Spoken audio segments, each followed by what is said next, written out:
Kita pagi ini membahas tata krama berdoa agar Allah mengabulkan doa kita. Kita setiap hari berdoa, memohon kepada Allah untuk mengabulkan cita-cita kita, mengabulkan kebutuhan kita, atau keinginan kita, dan lain-lain sebagainya. Doa sangatlah penting dalam keimanan, karena dengan berdoa berarti kita mengakui bahwa hanya Allah lah yang memiliki kekuasaan dan kekuatan, sehingga tanpa pertolongan Allah kita tidak mungkin bisa memperoleh apapun yang kita perlukan atau kita inginkan. La haula wala quwwata illa billah. Agar Allah berkenan mengabulkan permohonan kita, kita perlu menyampaikan doa dengan tata krama yang baik. Mengingat bahwa kita hanyalah seorang hamba yang sedang mengajukan permohonan kepada Tuhan yang Maha Mulia. Di antara tata krama itu, salah satunya sudah kita bahas pada pertemuan yang lalu, yaitu kita mengajukan permohonan itu pada saat kita sedang berusaha mendekatkan diri kepada Allah. Misalnya pada saat sujud, setelah tasyahud atau tahiyat akhir, pada saat kita sedang menunggu dan saat selesainya sholat, pada saat di sela-sela sholat malam, misalnya lagi pada saat kita sedang puasa, sedang wukuf di Arafah dan sebagainya. Di samping memanfaatkan momentum ketika kita merasa dekat dengan Allah, kita perlu menerapkan beberapa hal yang berkaitan dengan tata krama berdoa, yaitu antara lain sikap batin kita. Kenapa sikap batin? Karena Allah tahu apa yang sedang kita pikirkan, apa yang sedang kita rasakan. Jadi kita tidak hanya mengandalkan ucapan yang kita sampaikan kepada Allah doa itu, tapi juga kita menata hati kita, sikap batin kita. Kemudian kita juga mesti memperhatikan usaha-usaha yang kita lakukan. Apakah kita ketika berdoa itu sambil melakukan kegiatan-kegiatan yang menyebabkan kita diberi oleh Allah akibatnya. Karena Allah itu tatarannya membuat akibat, kita melakukan sebab. Sebab itu kita lakukan, tapi kita tidak bisa melakukan akibat. Maka kita mohon agar Allah memberi kita akibatnya, tapi kita mesti melakukan sebab-sebabnya. Lalu kita juga bertata krama dalam hal apa yang kita mohonkan, bukan barang-barang atau hal-hal yang dilarang oleh Allah. Dan tidak kalah penting juga kita mesti memperhatikan prosedur penyampaiannya. Prosedurnya itu juga bagian dari tata krama, urut-urutannya kita berdoa bagaimana. Pada kesempatan pagi ini kita berusaha membahas tentang sikap batin yang harus kita miliki pada saat kita memanjatkan doa kepada Allah agar permohonan kita dikabulkan. Antara lain yang sangat penting dan paling penting saya kira adalah kita mesti memurnikan permohonan hanya kepada Allah. Kita mohon hanya kepada Allah. Ketika kita mohon, itu kan berarti kita minta pertolongan. Kita setiap hari menguatkan komitmen iyyaka na'budu wa iyyaka nasta'in. Hanya kepadamu lah Allah kami mengabdi, dan hanya kepadamu kami mohon pertolongan. Nah, doa itu kan bagian dari mohon pertolongan, nasta'in. Nah, oleh karena itu kita ketika memohon jangan mendua. Tidak boleh meminta kepada yang lain, dan juga tidak boleh mendua kepada Allah dan orang lain. Misalnya, mohon kepada orang yang sudah meninggal dunia. Ini seringkali dilakukan oleh orang-orang ketika akan mencalonkan diri dalam pilkada atau pemilu. Mereka datang ke kuburan bapaknya, atau menurut mereka ke kuburan leluhur atau orang-orang yang keramat, lalu minta restu. Minta restu itu tidak boleh kalau minta restunya kepada orang yang sudah meninggal, meskipun yang sudah meninggal itu terkenal sebagai wali. Kita mohon hanya kepada Allah. Ziarah ke kuburannya wali boleh, tapi bukan memohon, tetapi justru mengharapkan Allah mengampuni mereka, karena mereka manusia biasa yang juga punya kesalahan. Kita juga tidak boleh melibatkan pihak lain seperti dewa atau Nyi Roro Kidul dalam memohon agar penghasilan kita melimpah, dari misalnya mencari ikan atau bercocok tanam. Itu ada tradisi di daerah-daerah tertentu, mereka melepaskan bebek, terus kemudian hasil pertanian ke laut dengan harapan dibantu oleh Nyi Roro Kidul. Tidak boleh. Apakah itu hanya minta kepada Nyi Roro Kidulnya saja, atau minta kepada Allah plus Nyi Roro Kidul? Untuk kepentingan apapun, termasuk kebutuhan perlindungan dari bahaya, kita harus betul-betul memurnikan permohonan hanya kepada Allah. Ini contohnya, seringkali kita bisa mohon murni hanya kepada Allah ketika kita itu kepepet. فَإِذَا رَكِبُوا فِي الْفُلْكِ دَعَوُا اللَّهَ مُخْلِصِينَ لَهُ الدِّينَ.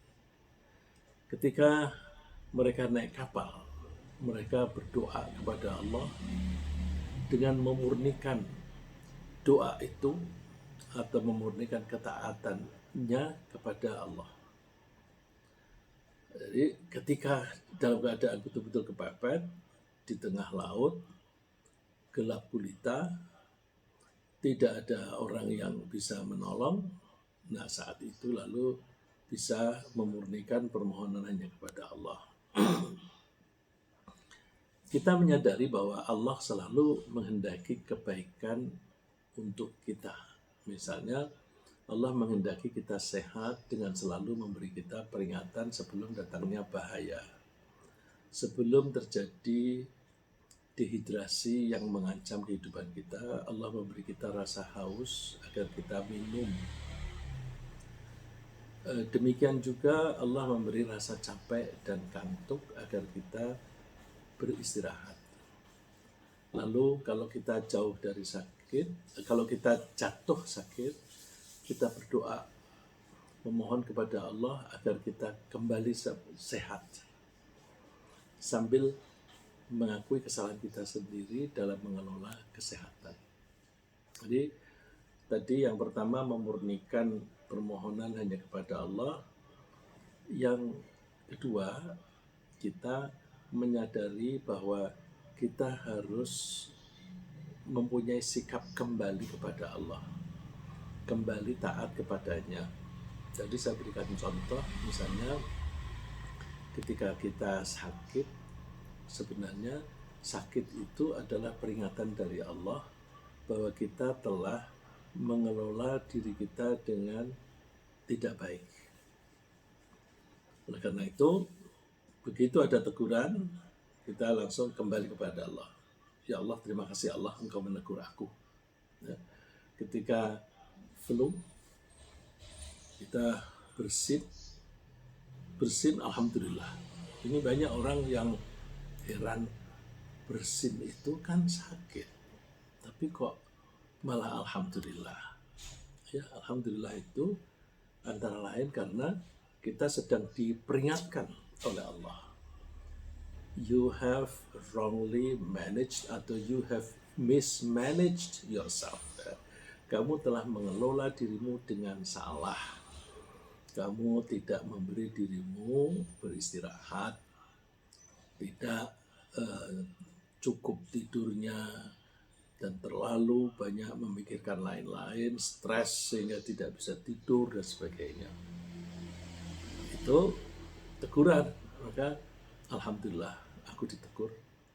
Kemudian sikap kita kembali kepada Allah. Ya Allah, saya akan mengelola diriku dengan baik sebagaimana Engkau mengajarkan kepada kami. Saya bilang mengajarkan karena Allah itu kalau memberi teguran yang bisa kita sebut warning system itu bertahap. Allah menghendaki kita tetap sehat. Supaya kita tetap sehat, maka kita menjaga bahwa kapasitas kita itu terbatas. Energi kita itu terbatas. Maka kalau kita sudah menggunakan energi kita agak banyak, Allah menegur dengan memberi kita rasa capek. Istirahatlah kamu. Kalau kita ingin sehat, nurut kepada Allah. Kalau ada orang tidak nurut, maka Allah akan mengintensifkan peringatannya, dibuat flu. Kalau tetap tidak mau sehat, tidak mau istirahat, lalu kasih warning yang lebih intens, yaitu turun ke bawah radang tenggorokan. Masih bandel, turun ke menjadi bronkitis. Masih bandel, turun ke paru-paru. Jadi kalau kita merasa ada gangguan, maka kita kembali bahwa Allah menghendaki kita sehat. Caranya Allah selalu memberi kita peringatan. Nah, peringatan Allah itu selalu bertahap. Tahapan-tahapan itu kita pelajari supaya jangan sampai teguran Allah itu sampai yang paling serius. Karena kalau yang paling serius itu bisa mati. Nah, jadi kalau begitu, kalau pengen sehat gimana? Nurut saja kepada Allah. Nurut saja kepada Allah. Nah, kembali nurut kepada Allah itu istilahnya munibin.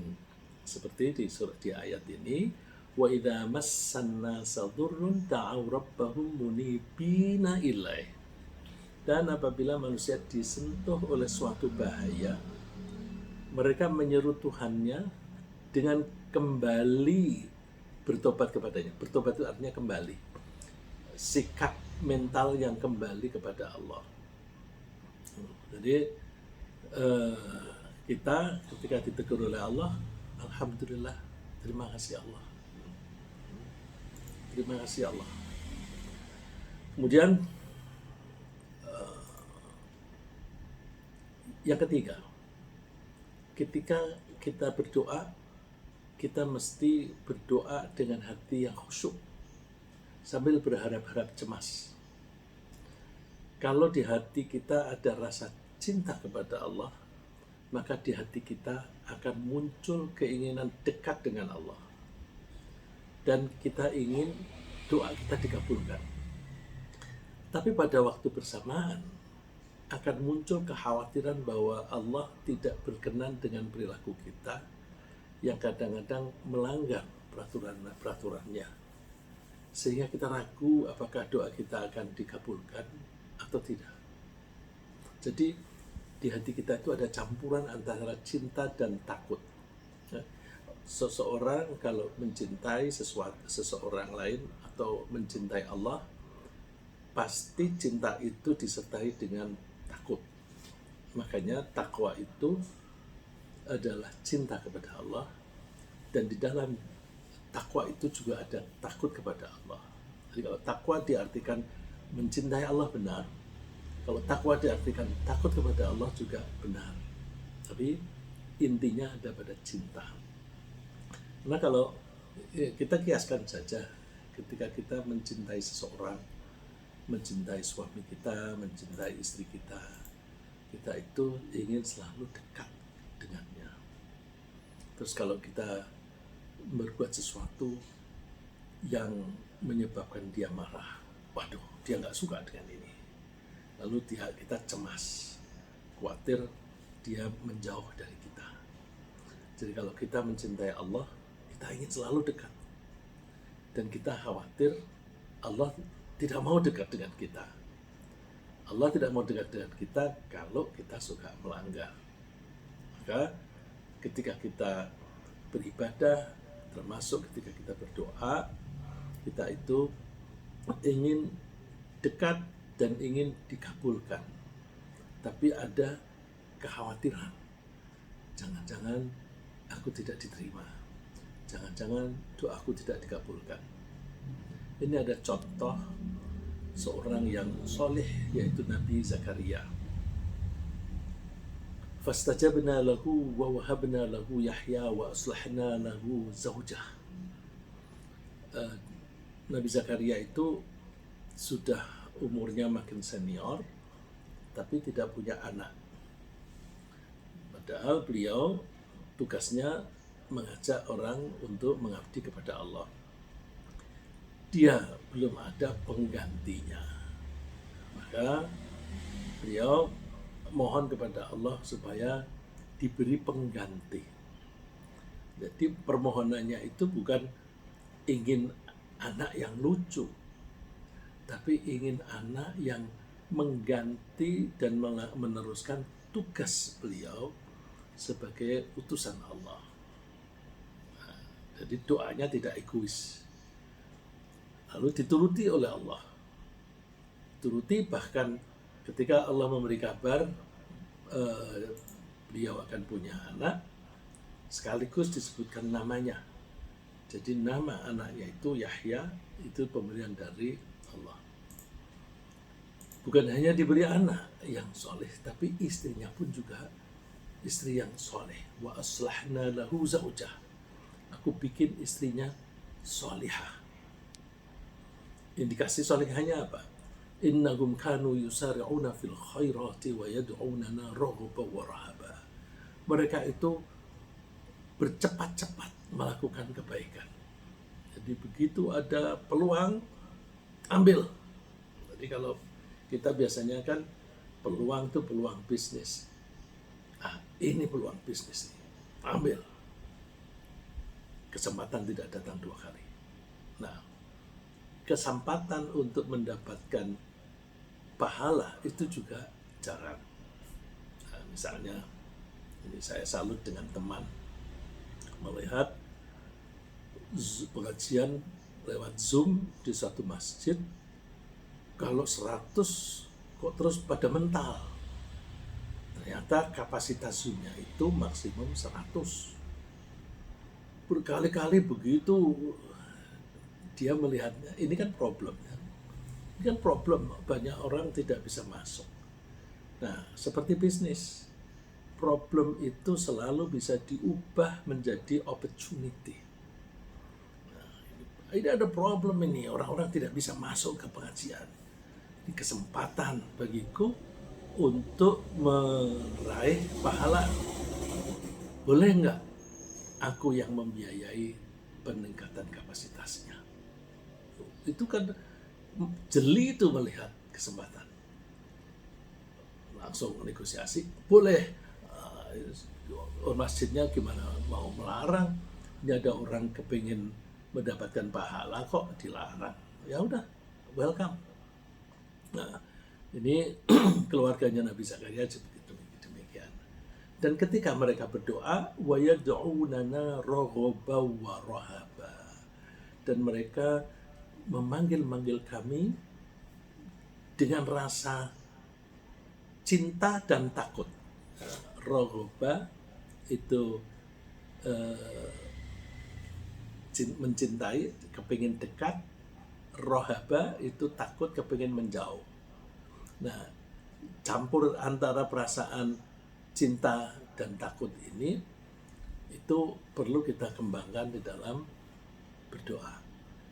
cinta, kepengen makin dekat dengan Allah, takut kalau kehilangan Allah, kalau tidak dipedulikan oleh Allah. Yang keempat, kita memohon Allah sambil selalu do our best. Do our best. Ini seringkali kata muhsin atau muhsinin diartikan berbuat baik. Padahal muhsinin itu berasal dari kata ihsan. Ihsan itu kalau kita melihat hadis yang Rasulullah itu menjawab pertanyaan malaikat Jibril di hadapan orang-orang. Waktu itu orang-orang tidak tahu bahwa tamu yang datang itu malaikat Jibril. Tamu itu bertanya tentang Islam, iman, dan ihsan. Ketika pertanyaan sampai di ma huwal ihsan, ihsan itu apa? Jawabannya, kalau kamu beribadah kepada Allah dan kamu merasa atau seolah-olah kamu itu melihat Allah. Seolah-olah, karena tidak mungkin kita bisa melihat Allah. Nah, kalau toh kamu tidak melihat, kamu meyakini bahwa Allah melihat kamu. Nah, kalau kita merasa disaksikan, itu kan berarti kita diawasi, disupervisi. Kalau supervisi manusia hanya dilihat dari lahiriahnya saja, tapi kalau supervisinya Allah itu berikut hatinya. Nah, jadi ihsan itu melakukan apapun yang baik dengan cara yang sebaik-baiknya. Ini Allah mengajarkan wad'uhu khaufa wa tama'a. Panggillah Allah, berdoalah kepada Allah dengan rasa takut tapi kepingin, ya. Takut tapi kepingin. Jadi ingin sesuatu yang kita mohonkan, tapi takut tidak diberkenani oleh Allah. Nah, terus poin saya di kalimat berikutnya, inna rahmatallahi qaribum minal muhsinin. Kasih sayang Allah itu dekat dengan orang-orang yang ihsan. Ihsan tadi, yang berusaha melakukan apapun kebaikan dengan cara yang sebaik-baiknya. Kalau sholat ya berusaha dengan khusyuk. Kalau bersedekah ya diusahakan yang disedekahkan itu barang yang memang bagus, bukan barang-barang buangan, ya. Dan niatnya murni hanya karena mencari ridho Allah dan sebagainya. Itu muhsin. Yang kelima, kita yang namanya kita minta, kita mesti merendahkan diri di hadapan Allah sambil menyatakan doa kita dengan suara yang lembut. Kalau kita merendahkan diri, gak mungkin kita bersuara tinggi, ya keras-keras. Karena yang namanya orang merendahkan diri itu kan indikatornya itu badannya merendah, membungkuk, suaranya juga merendah. Maka ketika berdoa tidak teriak-teriak. Jika kita merasa rendah di hadapan Allah, maka otomatis kita akan berbicara dengan intonasi yang rendah. Ud'u rabbakum tadarru'an wa khufyah innahu la yuhibbul mu'tadin. Berdoalah kepada Tuhanmu dengan berendah diri, tadarru', dan supaya dengan suara yang lembut.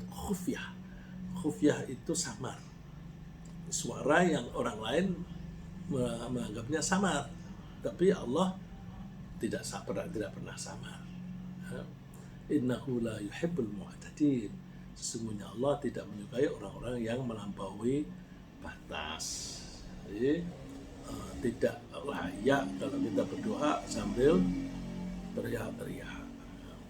Salah satu contoh doa dengan rendah hati dan suara lembut adalah ketika kita berada dalam suasana yang tidak ada siapapun kita rasakan selain Allah, dan tidak ada yang bisa menyelamatkan kita selain Allah. Situasinya pun gelap seperti tadi di kapal, tapi ini lebih dramatis. Di tengah laut, malam hari, tidak ada sinar, hujan, ombaknya besar. Itu kita menganggap siapa yang bisa menyelamatkan? Hanya Allah yang bisa. Ya, itu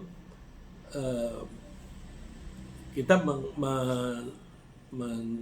mengkondisikan keadaan seperti itu bisa misalnya di tengah malam, sendirian, orang-orang pada tidur, lalu kita merasa dalam kegelapan itu tidak ada yang bisa menolong kita selain Allah. Maka ketika kita mohon dengan rendah hati, mudah-mudahan kita itu dikabulkan permohonan kita. Ya, jadi kita berdoa sambil ada rasa takut di dalam suasana gelap. Nah, dalam suasana gelap itu bisa gelap dari sinar, bisa gelap dari arah. Ya. Kalau kita berjalan kemudian gelap, kan kita tidak tahu arah mana yang bisa kita tempuh. Jadi gelap itu bisa gelap materialistik yang adanya sinar seperti lampu atau matahari, tapi gelap itu bisa gelapnya hati. Nah, pada saat seperti itu, kalau ini ibaratnya di tengah laut, qul may yunajjikum min dhulumatil barri wal bahri tad'unahu tadarru'an wa khufyah. Katakan, siapa yang bisa menyelamatkan kamu dari kegelapan baik di daratan maupun di lautan? Kamu mohon kepada Allah dengan merendahkan diri dan dengan suara lembut. La in anjana min hadza lanakunanna minasyakirin. Sungguh kalau Allah menyelamatkan kita akan bersyukur. Ini doa baik apa buruk. Kalau kita bersungguh-sungguh bisa baik, tapi seringkali latar belakangnya, orang mengatakan ini latar belakangnya kurang. Coba kalau kita perhatikan, ya Allah, kalau aku selamat dari bahaya ini, aku akan bersyukur kepadamu. Ini kan seperti nazar bahwa kalau aku lulus ujian, aku akan puasa. Kalau aku selamat dari bahaya ini, aku akan bersyukur. Nazar itu seringkali dikabulkan oleh Allah. Cuma seringkali orang itu melanggar janjinya sendiri. Kok bisa melanggar janjinya sendiri? Iya, orang yang berjanji semacam itu, coba aku kalau lulus akan puasa 2 hari, 3 hari misalnya. Berarti dia tidak mau puasa kalau tidak lulus. Misalnya, aku kalau mendapatkan bonus, aku akan bersedekah. Aku berikan sepertiganya ke masjid, misalnya begitu. Jadi dia bersedekah kalau ada bonus. Ini kan kecenderungannya dia sebenarnya pelit. Dia hanya mau bersedekah ketika mendapatkan keuntungan. Mengabdi kepada Allah yang benar itu tanpa syarat. Udahlah, pokoknya aku mengabdi kepada Allah. Baik aku sedang dalam keadaan longgar maupun dalam keadaan sempit. Ini orang kalau dalam keadaan longgar saja dia mengabdi kepada Allah. Jadi hati-hati ketika kita mengucapkan janji semacam ini, jangan kita langgar, karena itu nazar, dan nazar itu wajib dilaksanakan. Dan kalau kita nazar, sebaiknya nggak usah pakai syarat. Udah, aku mau bersedekah, titik. Nggak usah aku mau bersedekah kalau punya duit. Nanti ketika punya duit nggak bersedekah. Yang keenam, meyakini bahwa Allah itu dekat. Ini penting ya. Jadi kita mesti meyakini bahwa Allah dekat, sehingga ketika kita minta itu lebih khusyuk. Dengan begitu kita cenderung khusyuk dalam berdoa, dan bahkan makin kuat keinginan kita untuk selalu taat kepadanya. Kalau kita dekat, kecenderungan taat itu besar. Ini kalau saya pernah membaca buku psikologi, ini Bu Nina hadir, kalau saya salah mohon dikoreksi. Orang mempunyai kecenderungan untuk taat melaksanakan tugasnya ketika dia merasa disupervisi. Itu dicoba dites, misalnya orang bekerja di pabrik ketika tidak ada mandor atau tidak ada pengawas. Itu kerjanya hasilnya lebih buruk dibanding kalau mandornya selalu ngawasi dan keliling di situ atau merasa disupervisi. Jadi kalau tidak ada supervisi, kerjanya seenaknya sendiri. Kita orang Islam beriman kepada Allah tidak butuh supervisi dari manusia. Kita sudah punya supervisor yang selalu melihat kita, yaitu Allah.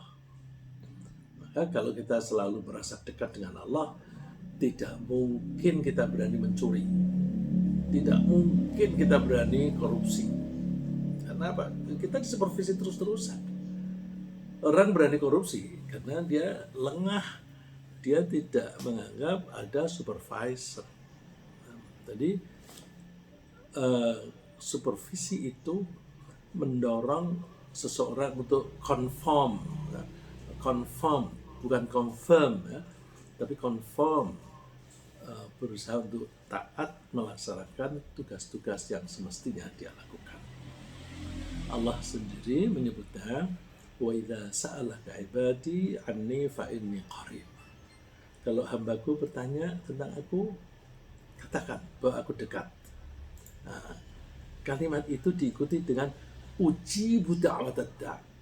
Aku akan mengabulkan doanya orang yang berdoa idza da'an, ketika dia mohon kepadaku.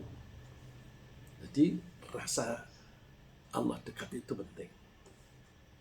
Terus dianjurkan, fastajibu li wal yu'minu bi la'allahum yarshudun. Hendaklah mereka umat muslimin mohon kepadaku untuk dikabulkan dan mengimani aku agar mereka mendapatkan petunjuk. Jadi merasa dekat itu dibarengi dengan keimanan yang kuat, dan mudah-mudahan dengan demikian kita dikabulkan doa kita, plus kita mendapatkan petunjuk dari Allah. Yang ketujuh, misalnya lagi, kita mesti berprasangka baik kepada Allah ketika kita berdoa. Jadi jangan berprasangka buruk kepada Allah, tapi bersangka baik. Berprasangka baik itu gimana? Ya kalau kita itu berdoa, prasangka baik itu bahwa Allah insya Allah pasti mengabulkan kita. Prasangka baiknya ya kita dikabulkan. Prasangka buruknya Allah tidak mengabulkan. Jadi ketika kita berdoa, kita meyakini bahwa Allah akan mengabulkan kita. Cuma nanti kita harus punya sikap. Allah mengabulkan itu tidak harus persis seperti yang kita spell out, yang kita ucapkan. Kalau misalnya ya Allah berilah saya rezeki yang banyak, itu tidak harus datangnya uang. Enggak. Bisa jadi dia dibuat sehat dan kuat. Dengan dia sehat, dia tidak perlu mengeluarkan biaya untuk berobat. Dengan kekuatan, dia menjadi mungkin bisa bekerja yang mendapatkan penghasilan. Orang yang sakit harus mengeluarkan biaya banyak, dan dia tidak bisa bekerja, tidak mendapatkan penghasilan. Jadi kalau kita berprasangka baik kepada Allah, yakini bahwa Allah pasti akan mengabulkan permohonan kita dalam bentuk yang dipilih oleh Allah. Allah menjanjikan akan memberi kita sesuai dengan prasangka kita. Ini Rasulullah bersabda, dikutip oleh Abu Hurairah, "Ana 'inda dhanni 'abdi bi." Aku menuruti keinginan hambaku terhadapku. In dhanna khairan falah. Kalau dia berprasangka baik kepadaku, maka dia mendapatkan kebaikan itu. Wa in dhanna syarran falah. Dan kalau dia menyangka buruk, maka dia akan mendapatkan keburukan itu. Jadi janganlah usahlah kita berprasangka buruk. Ya. Ini kalau dalam kehidupan sehari-hari orang suka bilang self-fulfilling prophecy. Apa yang kita ucapkan itu nanti akan menjadi kenyataan. Kita orang beriman ngomongnya tidak begitu. Kita ngomongnya bukan self-fulfilling prophecy. Karena kalau kita menganggap itu self-fulfilling prophecy berarti tidak ada Tuhan. Jadi ya kalau kita menganggap Tuhan, kalau aku berprasangka berhasil, nanti akan berhasil. Yang membuat berhasil adalah Allah. Gitu. Allah akan menuruti. Gitu. Jadi bukan self-fulfilling prophecy, tapi Allah lah yang fulfill keinginan kita. Nah, jadi hati-hati, banyak orang mengucapkan kalimat-kalimat yang kelihatannya sederhana, tetapi intinya menjadi tidak mengakui Tuhan.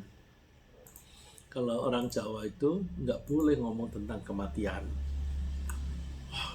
Ojo ngomong iku ngalup, jangan ngomong itu nanti akan terjadi beneran. Akhirnya orang-orang tidak mau bicara tentang kematian. Karena tidak mau bicara tentang kematian, maka secara lahiriah dia tidak, atau mereka itu tidak bisa membahas langkah-langkah emergency, langkah-langkah darurat. Kalau itu tidak tabu, ya ngomong aja. Nanti kalau aku mati, maka yang menangani perusahaan ini si A, yang menangani itu si B, dan sebagainya. Nanti begitu seseorang meninggal, semuanya jalan lancar.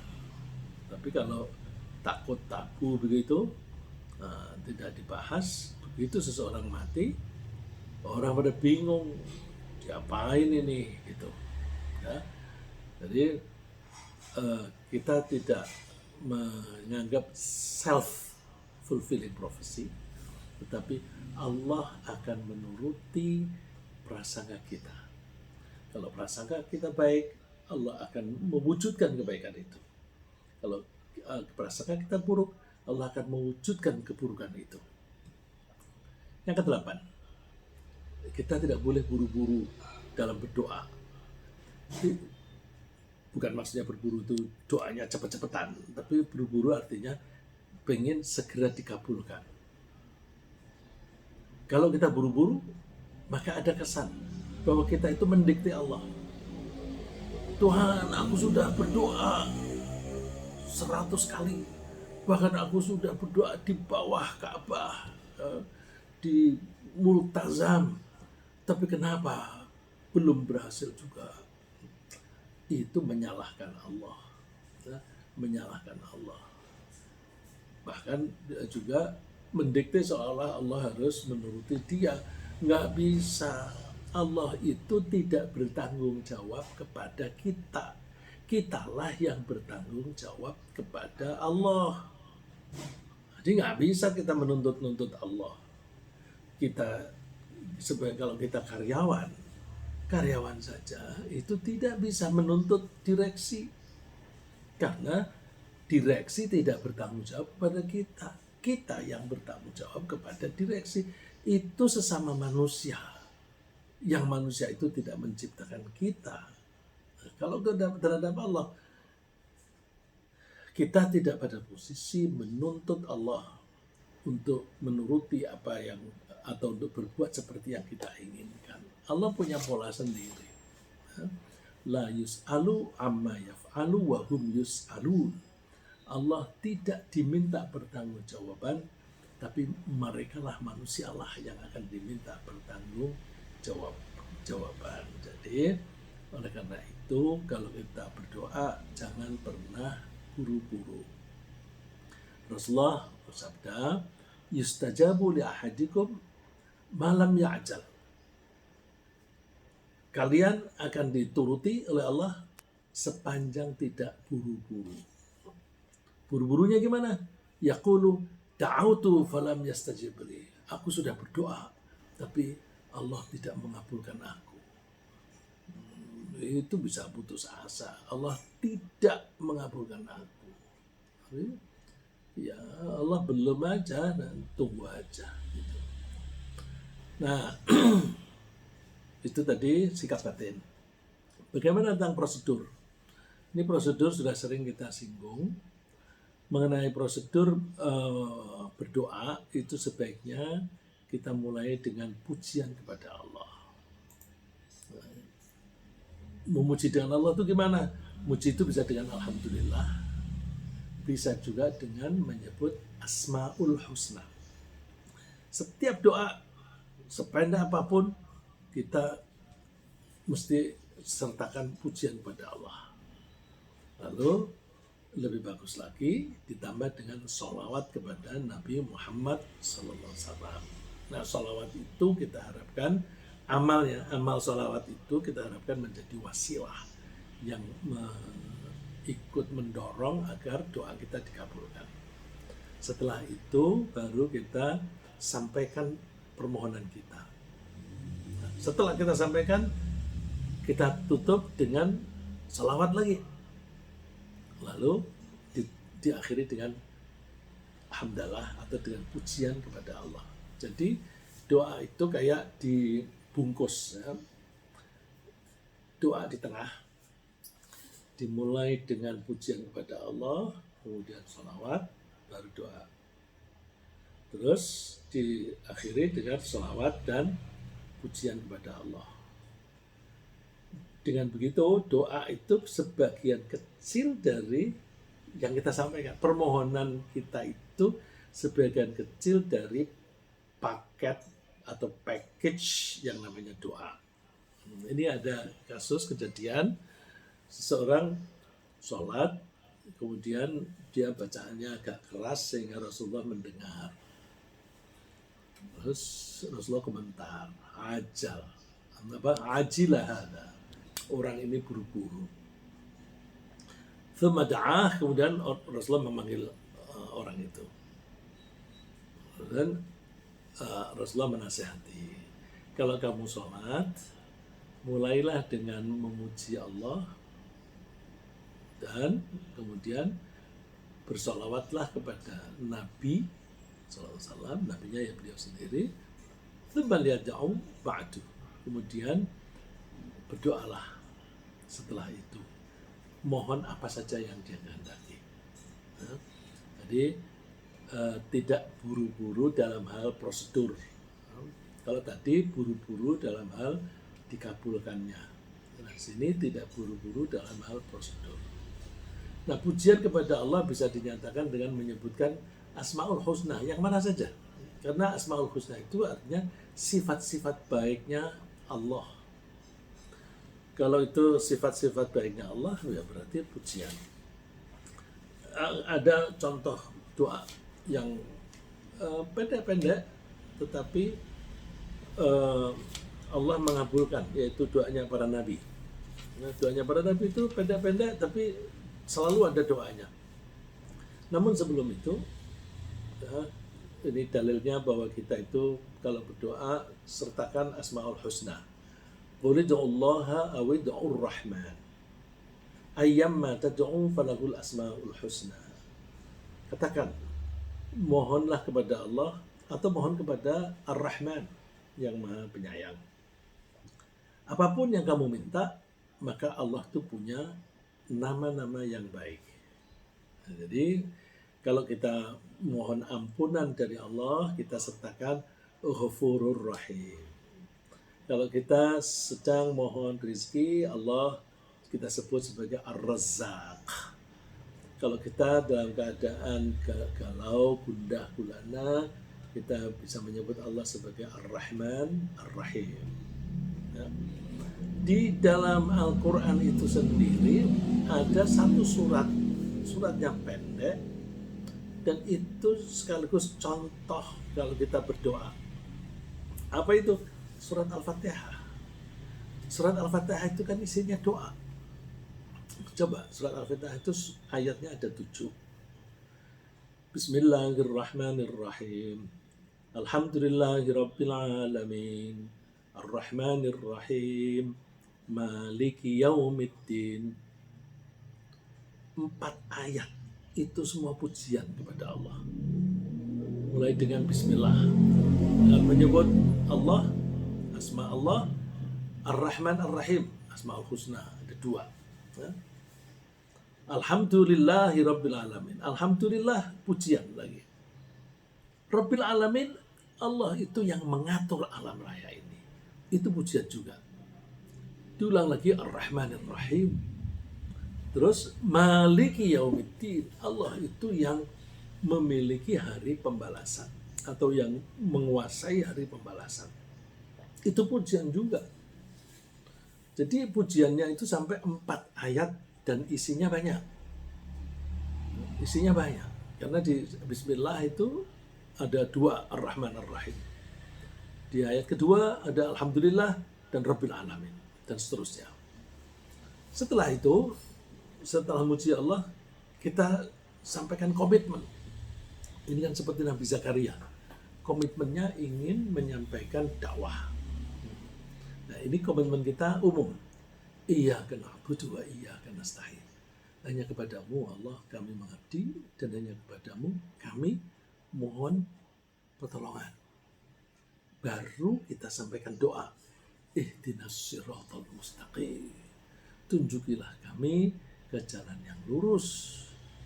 Siratal ladzina an'amta 'alaihim ghairil maghdubi 'alaihim waladdallin, yaitu jalannya orang-orang yang Engkau beri kenikmatan, bukan jalan orang yang Engkau murkai, dan juga bukan jalan orang yang sesat.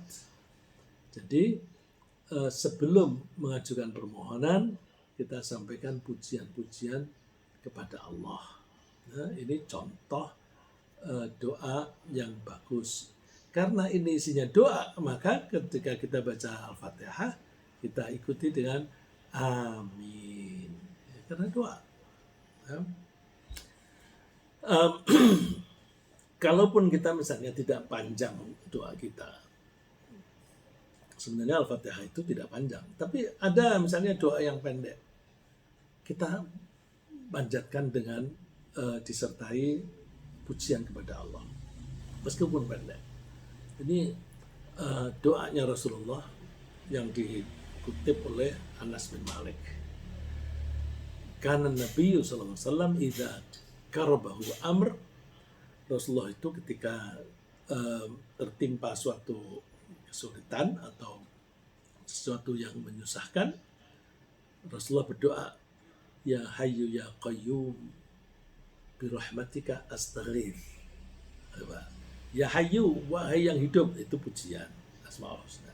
Ya qayyum, yang maha berkuasa, mandiri, dan bisa memberdayakan makhluknya. 2. Terus disebut birahmatika, dengan kasih sayang. Jadi, bisa mujinya tadi Ar-Rahman atau Ar-Rahim, bisa juga birahmatika. Astaghith, aku mohon pertolongan. Doanya hanya 1 kata. Ya, ini sebenarnya astaghith itu 2 kata dalam bahasa Arab, tapi tulisannya seperti 1. Saya mohon pertolongan. Kalau diartikan dalam bahasa Indonesia 2 kata. Dalam bahasa Arab 1 katanya itu nempel, A-nya itu aku. Astaghith. Doanya hanya 1 kata, 1 rangkaian kata ini. Tapi pujiannya ada 3. Kalau kita eh, baca di surat Al-Anbiya itu doanya pendek-pendek itu. Ya. Misalnya doanya Nabi Ayub. Wa Ayyuba idnada di surat Al-Anbiya ayat 82. 82. Wa Ayyuba idnada rabbahu anni massaniya dhurru wa anta arhamur rahimin. Doanya dia, Tuhan, aku telah tertimpa bahaya. Sedangkan Engkau adalah yang paling penyayang di antara para penyayang. Di sini nggak ada permintaan, hanya seperti berita saja. Aku tertimpa bahaya. Sedangkan Engkau adalah yang paling penyayang di antara para penyayang. Terus ayat berikutnya, fastajabna lah. Maka kami kabulkan dia, kami hilangkan bahaya-bahaya itu semuanya, jadi dia sembuh langsung dengan Allah memberi instruksi kepada dia, itu ada mata air, ambil dari mata air itu kamu pakai untuk mandi terus penyakitnya kulit semuanya rontok jadi sembuh.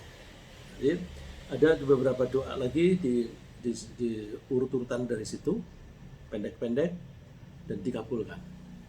Nah, tentu para nabi itu orang-orang yang bertakwa, yang solih, yang selalu berusaha mendekatkan diri kepada Allah.